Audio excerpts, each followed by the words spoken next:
This is lesson 8.5. Something we call angles of elevation and depression. We'll talk about that. First, we need to review over our trigonometry. It's been a few days, maybe since we've done some math.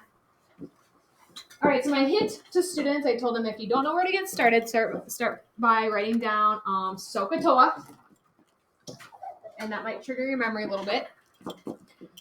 SOHCAHTOA can only be used in right triangles, and that's what we've been talking about in chapter 8. All right, looking at number 1, always use the information given to you. They're giving me that this angle is 53 degrees. Okay, if I look at the given side lengths, I'm given the hypotenuse, that's the one across from the right angle. Just gonna put a little h. What side am I trying to find, folks? The opposite or the adjacent side? Opposite, good, it's the one not touching it. So if it helps you to write those down, that will help you figure out which of these 3 trig functions we have to use. Which one has O and H? Sine. Sine, that's what the S stands for. Sine of an angle is the ratio of the opposite to the hypotenuse. Okay, that's the SO and SOHCAHTOA. So how I would set this up, and I should see this on your paper, the sine of the angle, you should always have the angle after the trig function, is equal to the ratio of the opposite side, which is x, to the hypotenuse, which in this case is 26. I think I marked him present. All right, how do I solve that? Yeah. Oh, were you raising your hand? No. Oh, You Gwen was? multiply it Sorry. by- Oh, sorry. You multiply it both sides by 26. Yep, in this case, think of this as like an equation. X is being divided by 26 times both sides by 26. Sometimes your variable's in the denominator. We looked at a couple of those. So here I just have to take 26 times the sine of 53 degrees. All right, if you have your calculator, you can type that in.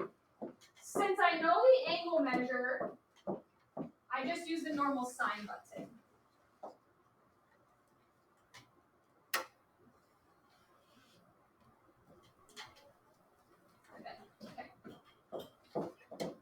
So I got x to be, I'm going to round to the nearest 10.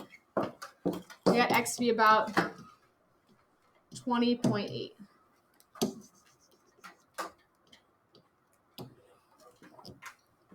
All right, there's that first one. Number 2 was similar in the fact that I wanted to find a side and I was given an angle. This time I was not given the hypotenuse. I was given this side, which is the adjacent side because it's touching my angle and it's not the hypotenuse. And again, I want to find the opposite side. OA. Which trig function? Tangent. Yep, tangent of the angle is equal to the ratio, all right, opposite to adjacent, in that order. Opposite is x, to the adjacent is 9. Times both sides by 9. X is 9 times the tangent of 78 degrees. I got about 42.3. Okay, what's different about 3 and 4, and we kind of like finished up the notes on like day 2 of the types of problems where you don't know the angle. All right, so this one's a little bit different in the fact that I'm trying to find the angle measure. That doesn't really change how you set up the problem. So looking at number 3, use the information that's given to you. I know this, which is what side? Opposite. And I know this side, which is what? Hypotenuse. Okay, so I'm still using my trig functions, and I see OH, so I'm thinking sine. The only difference with this one, the sine of my angle is the unknown. Angle is the variable. That's okay. Is equal to the ratio of the opposite side to the hypotenuse. You can reduce that ratio if you want to, but you don't really have to. All right. Anybody remember what button we need to use in our calculator when we want to find the angle measure? We don't use the sign button. Alejandro? Second sign, which we call the inverse. Inverse. It looks like that. So normally we take the sine of an angle and it gives us out the side length. If I want to go backwards, the inverse, I feed in the side lengths, specifically the ratio for sine, and it's going to give me out the angle measure. Okay, so you hit second sign and it should be that negative first part of that inverse. So I got about 61.9 degrees. You can kind of check if your answer makes sense on these two folks. This angle should obviously be like smaller than 90 degrees, right? And on number one, if you're solving for a side length, your hypotenuse is always your longest side. So just make sure your answers are like making legitimate sense. Okay, last one. Again, my unknown is a variable. This time I've given my opposite side and my adjacent side. Oh, what is tangent? So the tangent of my angle, which we don't know, is opposite over adjacent. Poor cosine. They could use cosine at all in the warm-up. Okay, so we use inverse tangent, feed in the side ratios, and it'll give me out the angle measure. I got about 53.1 degrees. Okay, that's what you practice over and over and over again on your 8-4 assignment. So hopefully you got that down. It's embedded in the lesson today, so you'll get like more practice with it. And basically all we have left is these are just like word problems with trigging them. Okay. Specifically, they're word problems dealing with two kind of like special types of angles, which we refer to as the angle of elevation and angle of depression. So we'll briefly kind of talk over this, and then we'll just kind of try some. Angle of elevation. Anytime you see that like wordage in one of these application problems, they're talking about the angle that's formed by either the ground or a line parallel to the ground, because sometimes they might say like, oh, the person is 6 feet tall and the angle of elevation is the line parallel to the ground, obviously because their eyes are not like on the ground level. Okay, so it's always formed by the ground or a line parallel to the ground, and then your line of sight by looking up at something. All right, so if I was looking up to the top of this text box right here, that angle right there would be the angle of elevation. The line parallel to the ground, or possibly the line itself, and then your line of sight looking up at something. Think of an elevated surface. So in this little drawing right here, this ship, the angle of elevation from the ship to the top of the lighthouse would be this angle right here. The line parallel to the ground and the line of sight looking up to the top of something. We call that the angle of elevation. Okay? Angle of depression is a little bit trickier. It still is made up of a line parallel to the ground. So it's usually up here because the angle of depression is your line of sight when you're looking down at something. All right, so let's say there is somebody at the top of this lighthouse and they're looking down at the sailboat. The angle of depression, it's not this angle right here. That's what a lot of people think. It's made up of the line of sight and still the line parallel to the ground. So it'd be this angle right there would be the angle of depression. Okay. They're both formed by a line parallel to the ground. That's basically the easiest way to remember it. Angle of depression, you're looking down at something. Angle of elevation, you're looking up at something. So my advice when you're doing these word problems is to look for the keywords angle of elevation and angle of depression and draw a picture. One, it's fun to like doodle, and two, it obviously like helps you set up the trig ratios. Okay, we're gonna kind of start off with easy ones, and then we're gonna progressively get harder. As I mentioned, we didn't quite finish like the really tough one at the end, but that's okay. Let's start off level 1. The angle of elevation from point A to the top of the cliff is 34 degrees. All right, already in this first sentence, I see those keywords, angle of elevation. That's one thing I'm looking out for, angle of elevation. If point A is 1,000 feet from the base of the cliff, how high is the cliff? All right, let's draw a picture. I'll start with drawing my cliff. Draw your best cliff. And we have an angle of elevation from point A, which is 1,000 feet away from the base of the cliff. Okay. Here's what else we know.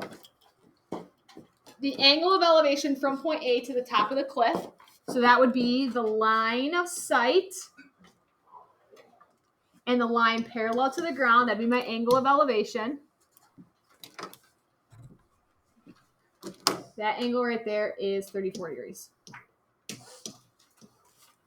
Angle of elevation is always going up at something. And in this case, it says to the top of the cliff, and then the line parallel to the ground. How high is the cliff? So I'm trying to figure out this height right here, aka that like perpendicular distance, this height. I'm just going to call it X. You can call it H if you want. The height of this cliff. Now, when you make these drawings, you should always be able to form a right triangle. Okay? So do your best to make it pretty obvious what your right triangle looks like. So here's mine. Let me quick outline it in green. Here's my right triangle. Everybody see it? All right. So looking at my setup here, I know this angle is 34 degrees. I know the adjacent side is 1,000, and I'm trying to find the opposite side. Which trig function am I going to use? Tangent. Good. Tangent of 34 degrees is opposite, which is X, that's what I'm trying to find, over adjacent, which is 1,000. All right, just like in the warm-ups, if your variable's on top there and you're dividing by a number, you can just undo that by multiplying both sides by that number. And we get X is going to be 1,000 times the tangent of 34 degrees. You can just go ahead and plug and chug, as I like to say, that into your calculator. I got 674.5. On your homework, it does a really good job of telling you what to round to. I'm just going to round to one decimal place for the notes. And then since this was measured in feet, that distance would also be measured in feet. Okay, there's a pretty easy, classic, kind of like textbook definition of angle of elevation. Let's do one where it's angle of depression. A child is holding the string to a kite which is flying in the air. If the angle of depression from the kite to the child is 42 degrees and the kite's string is 40 feet long, how high is the kite in the sky? All right, draw a kite. All right, this child's holding, maybe I have a couple strings here. This child's holding the long string. There you go. All right, I know that the length of this string is 40 feet.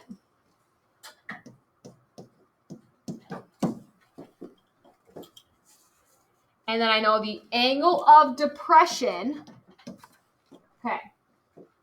Angle of depression from the kite to the child. So angle of depression is formed by the line of sight from the line parallel to the ground. So this angle right here is my angle of depression. That's 42 degrees. A lot of people think it's this one. Okay, angle of depression's line of sight, parallel to the ground. So there's a couple ways you could draw a right triangle here. I'm trying to find how high the kite is in the sky. So I personally think it's easiest to draw it like this way. You could also draw it this way if you wanted to. It's just going to make one big square. So a lot of those distances are going to be the same. Okay. And if I'm trying to find height, think like altitude, you're trying to find that perpendicular height. And again, these should form right triangles. I'm just going to sketch this in for a second. Again, you could draw it this way too if you wanted to. It's just going to form one big square. All right, so we're trying to find this distance. I personally think it's easiest to visualize it this way. It's up to you. You can play around with it on the homework. I'm going to move my 40 feet. I know in this right triangle, I know the hypotenuse string length is 40 feet. Okay. Now looking at this green right triangle here, I technically don't know any of the angle measures right now. But I know that this is parallel to the ground, and I know this little angle is 42. So I can find this angle by doing 90 minus 42. Those are going to form a right angle. We get 48. Sorry, I actually did this different in my notes. It doesn't matter. It should still work. Okay. So in this green right triangle, I know the hypotenuse, and I'm trying to now find the adjacent side. Oh, cool, we get to use cosine. The cosine of 48 degrees is adjacent over hypotenuse.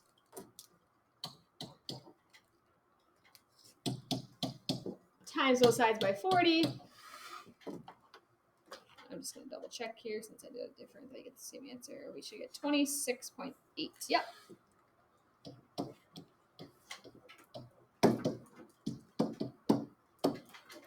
So I actually did do it in my notes this way. That other triangle I showed you, I did draw it this way, but it doesn't matter. We should still get the same answer. And then I found this distance right here, which obviously be the same as that. Again, it just forms one big, I shouldn't say square, one big rectangle. Forms one big rectangle. So however you want to draw, set it up. Okay, if that confuses you, just ignore that. There's a pretty classic textbook definition, angle of depression. At this time, golf and varsity baseball can be released to hold the bus and bands. Again, golf and varsity baseball can be released. Thank you. None of you? None of you golfers? Come on, it's like the best sport on earth. It's a lifelong sport. I run so bad. Check back when you're 80 years old and see if that's still true. I don't think I'll want to golf. It's like the only thing you can do. Brianna, do you golf? No. I'm going to. Okay. Get my dad. All right, let's try another one. A student can see a water tower from the closest point of the soccer field at St. Lobos High School. The edge of the soccer field is about 110 feet from the water tower, and the water tower stands at a height of 32.5 feet. What is the angle of elevation if the eye level of the student viewing the tower from the edge of the soccer field is 6 feet above the ground? Woofda. Okay, let's draw a picture here. So we got a water tower. There's my water tower. And this water tower is 32.5 feet tall.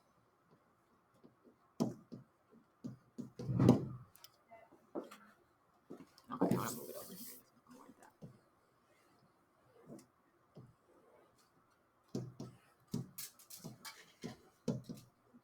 that. There you go. Okay. The edge of the soccer field is about 110 feet from the water tower. So that's where the student is standing. 110 feet this way. The student is standing. Okay, but this one's a little bit trickier because it says the eye level of the student viewing the tower is 6 feet above the ground. and they want to know what is the angle of elevation.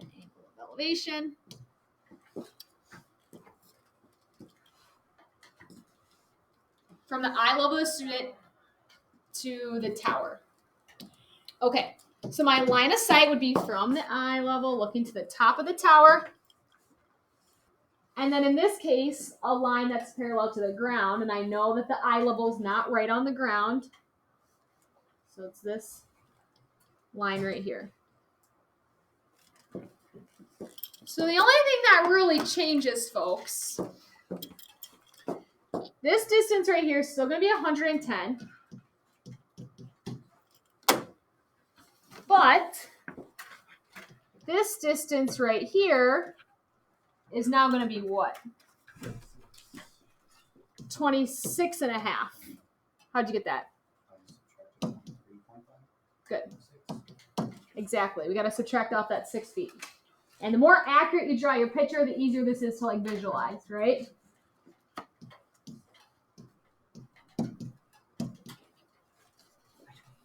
Okay. We're trying to calculate the angle of elevation. So we don't know what this angle is. All right, so looking at this, I know my opposite side, I know my adjacent side. A lot of these problems use tangent. When in doubt, with angle of elevation and depression, use tangent. Not always, we just use cosine, but tangent comes up a lot. The tangent of that angle would be the opposite side to the adjacent side. All right, so just like in the warm-up, when you don't know the angle, you got to use inverse. Also, I'm giving you guys a warning. And again, you should kind of be like typing these in and practicing along with me. You can't use the fraction button with decimals. Your calculator will tell you syntax error. I don't know if you've tried that or come across that yet. So you have to do it as like division. So do 26.5 divided by 110 and take the inverse of that. Use it as division and it'll do it okay. All right, if you want to try that in your calculator, here is what I got. I got about 13 and a half degrees for that angle.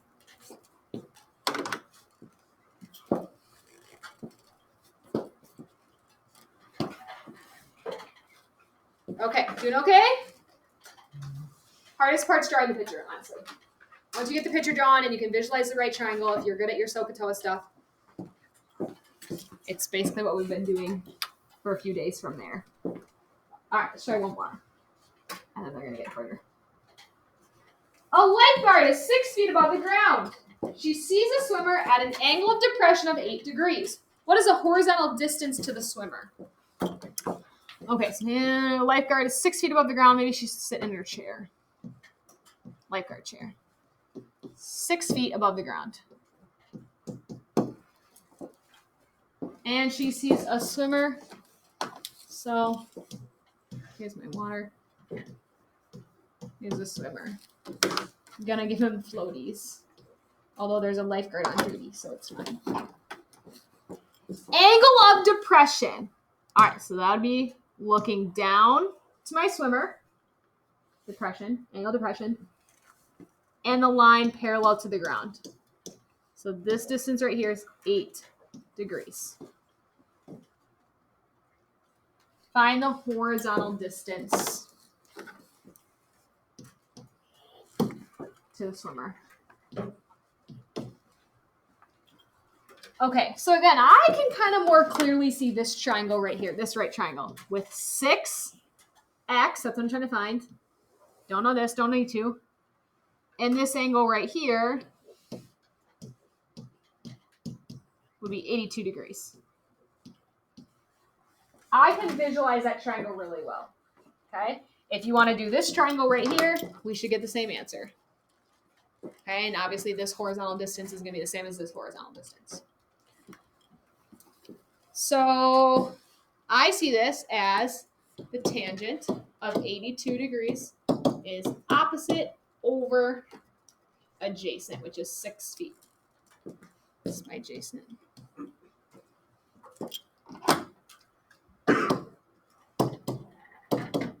6 times the tangent of 82 degrees.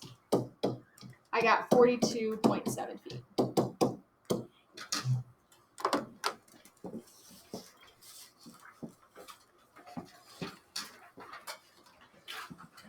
Okay. Last two are a little bit like tougher types of problems, but it's the same type of steps. Look for angle of elevation, angle of depression. Oh, I forgot to highlight this time. Draw a picture. Set up your trig ratio. Okay, let's get after it. You are looking down on two people from the top of the building that is 50 feet tall.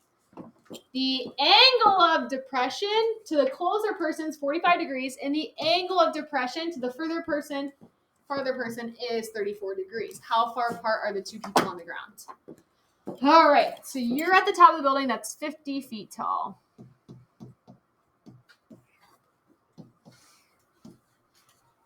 Gosh, I never give myself enough room. 50 feet.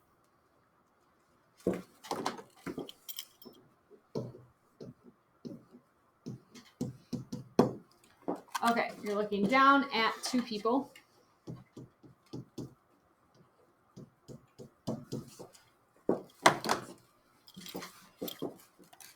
The angle of depression to the closer person. All right, so be looking down at the closer person and the line parallel to the ground. So this right here is 45 degrees.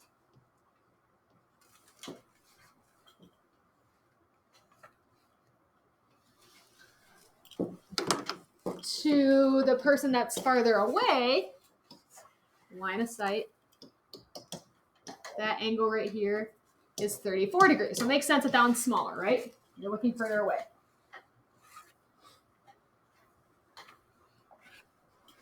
We're trying to find how far apart these two people are. I'm going to actually call this distance right here Z. All right, so here's your right triangles. I'm going to do my smaller one right here is blue. Sorry, my lines are kind of wonky. Here's one right triangle.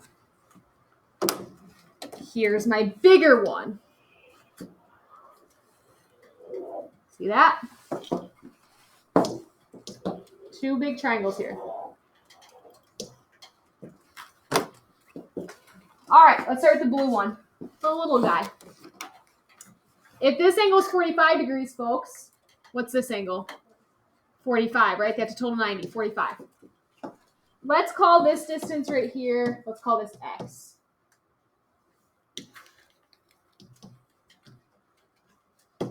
From the base of the building to the first person, we call that X.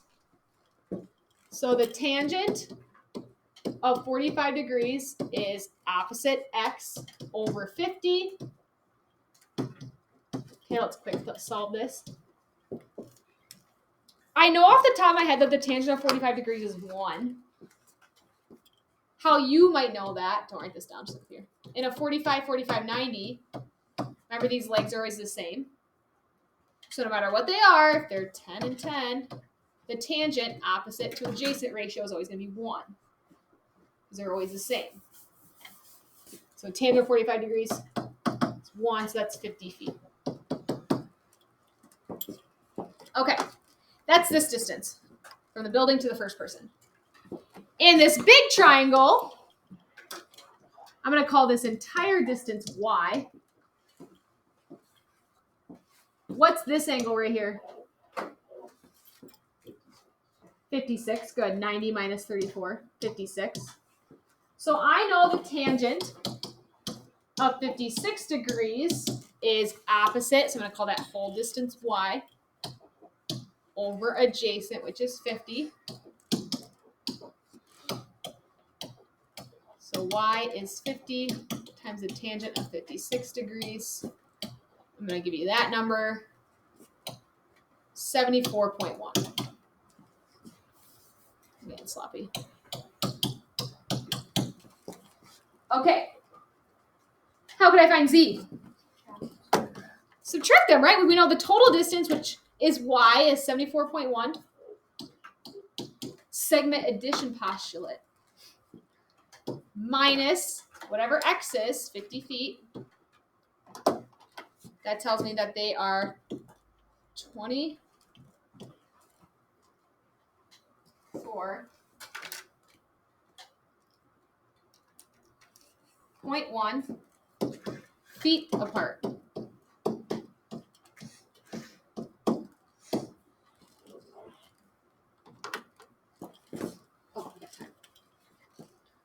Okay, there's a couple like that on your homework. I personally think it's easiest to use like 3 different variables like that. Okay, you don't have to use X, Y, Z if you don't want to. You can use different letters, but I think it's easiest to set it up that way. All right, last one. You gotta get your worksheet before you leave. Stephen is standing on the ground by a mesa in the painted desert. Stephen is 1.8 meters tall and sights the top of the mesa at 29 degrees. Oh, those are not. Stephen steps back 100 meters and sights the top at 25 degrees. How tall is the mesa? All right. Let's draw a picture here. I'm going to go in the other way, actually. So here's Stephen. He's 1.8 meters tall. I'll put that in my picture later. And he sights the top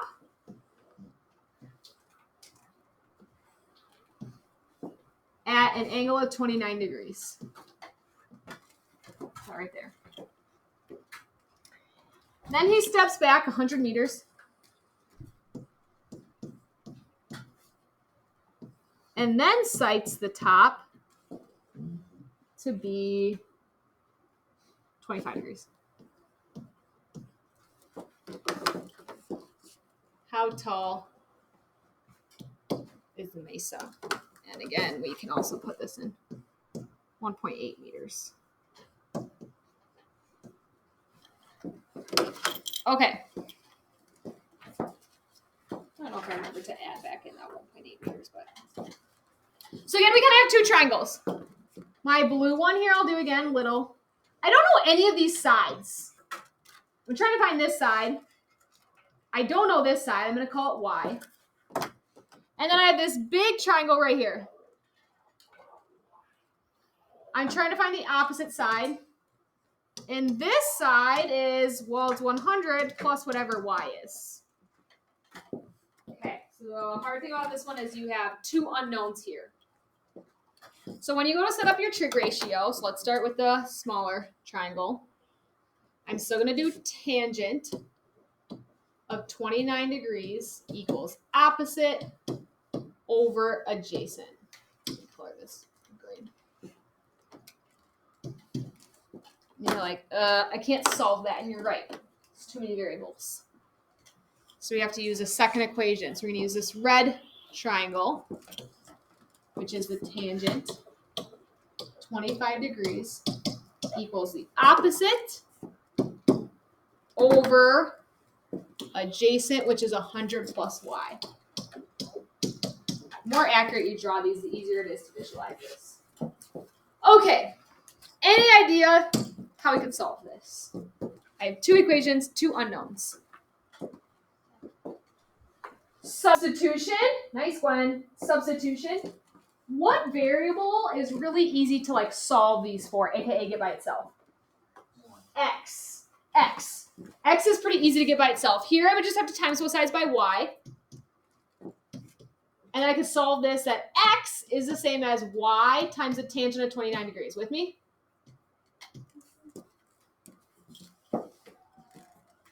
With my red,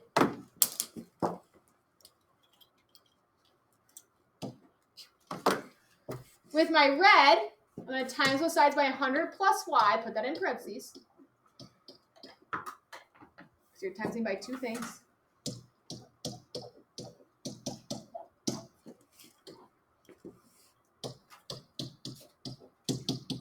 And I get x is the same as 100 plus y times a tangent of 25 degrees. Okay, so I solved these kind of both for x. So Gwen's technically right that the method we're going to use here is substitution. But if they're both equal to x, if they're both equal to the same thing, we're just going to set them equal to each other. Okay? Or you can think of it as, I solved this one for x, and I'm going to substitute it in for that x. However you want to think of it. But if they're equal to the same thing, we're just going to set them equal to each other.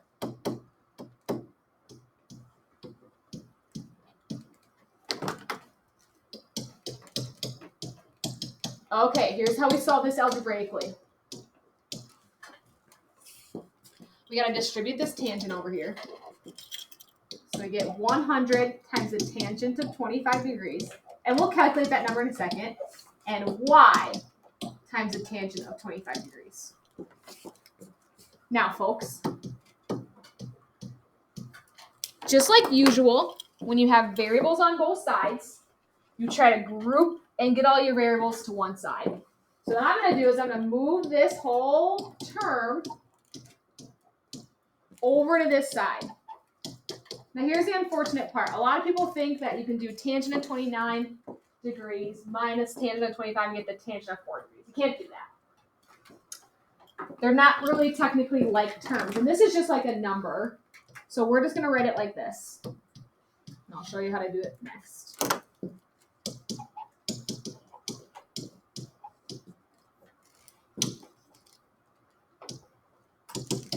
think we're going to be able to finish this. Okay. So on the left-hand side here, do we see how they both have a y? So we're going to undo the distributive property, which is also known as factoring. You do this in Algebra 1. But we're going to undo distributing this y. So we're going to bring out the y.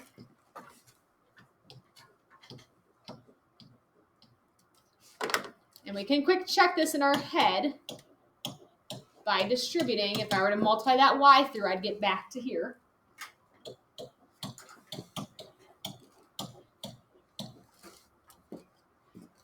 All right, now to solve this for y, I have y times this whole number, which I can type that in my calculator. So I just need to divide both sides by this number. Ooh, this is getting messy. This looks like some pre-calc level stuff.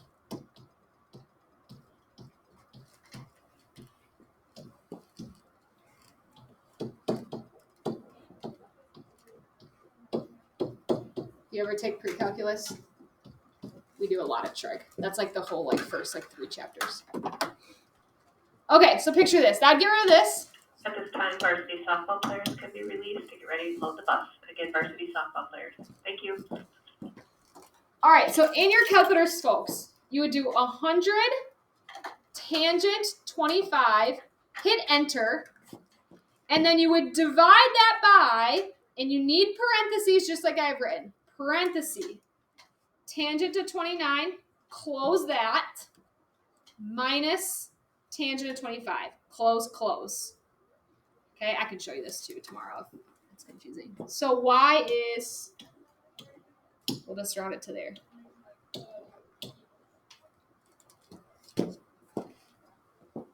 All right. Were they asking me to find y? No, I still got to find x. No problem. Use this little guy. X is the same as y times the tangent of 29. So in my calculator, I'm just going to take that value. I'm going to hit times tangent of 29.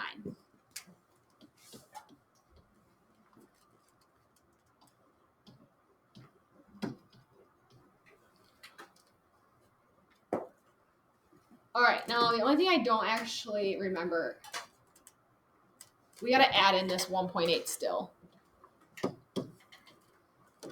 to actually 1.8 find the total height.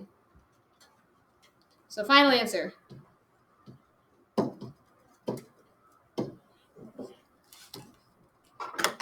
We did it. We finished it.